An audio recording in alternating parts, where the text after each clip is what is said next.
చెప్పండి, ఎవడు ఆర్తితో ప్రార్థన చేస్తున్నాడో, ఎవరు పూజ చేస్తున్నాడో వాడు నోరు తెరచి అడగవలసిన అవసరం లేకుండా వాడి అవసరాలను భగవంతుడు వాడి వెనుక తిరుగుతూ తీరుస్తుంటాడు.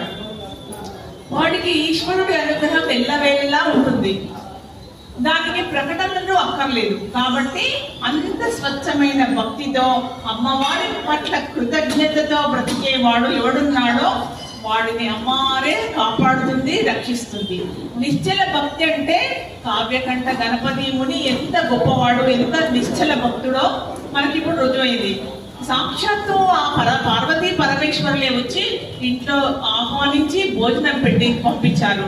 అంటే అటువంటి నిశ్చల భక్తి ఉంటే మనందరినీ కూడా ఆ దేవదేవుడు, ఆ పరమాత్ముడు అడుగడుగునా కాపాడుతాడు అనేది ఇందులోనే అంతరార్థం. ఇది నిశ్చల భక్తి.